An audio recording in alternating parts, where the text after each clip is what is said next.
So let's start the unique factorization domain. Let R be an integral domain with unity. Then R is called a unique factorization domain if it satisfies the two following properties.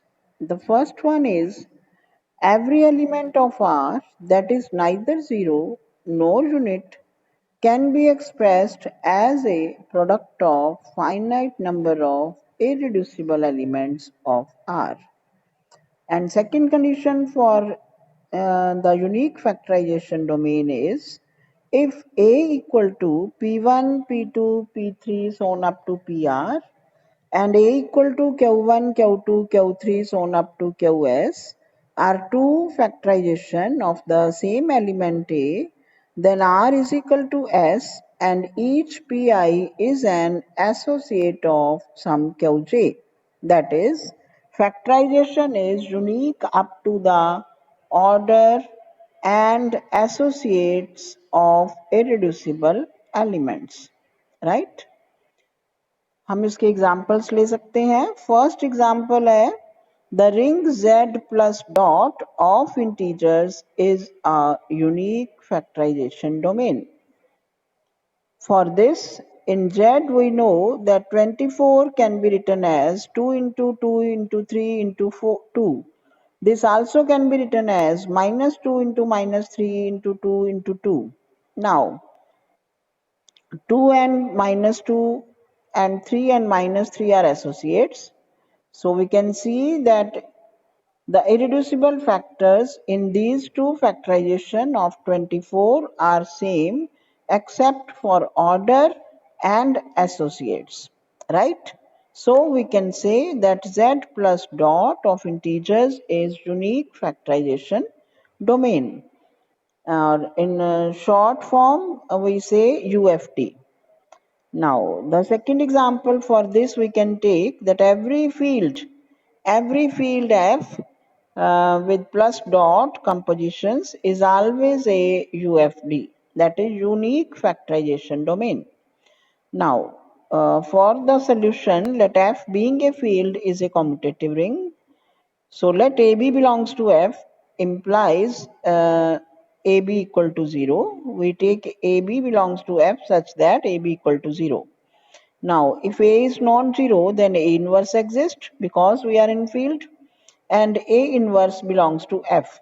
Therefore, A inverse into AB equal to A inverse into 0. And this implies A inverse A into B equal to 0. And that implies 1 into B equal to 0 implies B equal to 0. Thus, F is an integral domain. Also, F has a unity element. Now A belongs to F implies A inverse belongs to F such that A inverse belongs to A inverse equal to 1. So this implies A is a unit. That implies every non-zero element of F is a unit. And this implies there is no non-zero, non-unit element in F. Clear? F has no non-zero and no non-unit element. Hence, F is a unique factorization domain. All right. Now, next theorem is, let's do this theorem of unique factorization domain. Let R be a unique factorization domain. An element in R is prime if and only if it is irreducible, right? This theorem says that if A is an irreducible element of a unique factorization domain R, then A must be prime. If and only if result है कि if an element A is prime, then it be irreducible, and if it is irreducible, then it is prime. Condition is if R is a unique factorization domain. So let's prove it.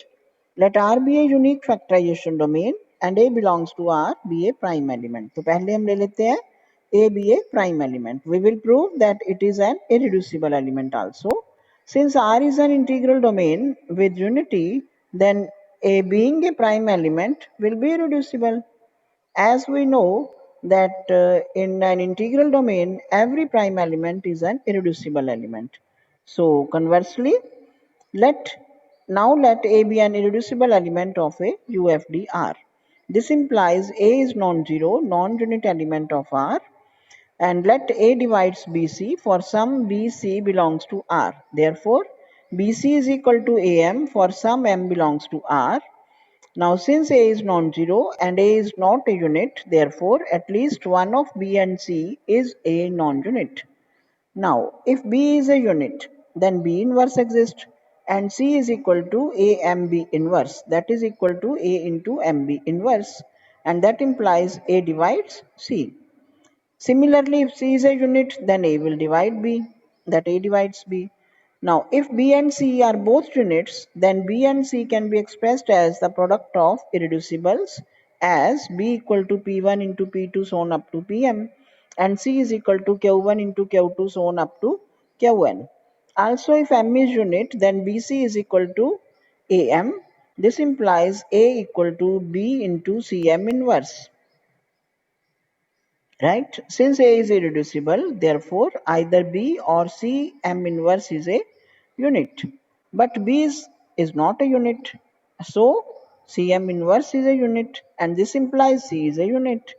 But this is a contradiction because therefore M is not a unit and thus this can be expressed as the product of irreducibles as M equal to R1, R2 up to Rk. Now from we can say that P1 into P2 so on up to Pm, Q1 into Q2 so on up to Qn equal to A R1 R2 so on up to Rk equal to A, which shows that an element A can be expressed as the product of irreducible elements in two ways. But by the definition of UFD, the elements in the two representations are associates. That is, A is either associates of some Pi or some Qj. This implies UA is equal to Pi or UA is equal to Qj, where U is a unit in R. So A divides Pi or A divides Pj. That is, A divides B or A divides C. Hence, A is a prime element. So it proves the result that if we are in UFD, that is in unique factorization domain, then element in R is prime if and only if it is irreducible.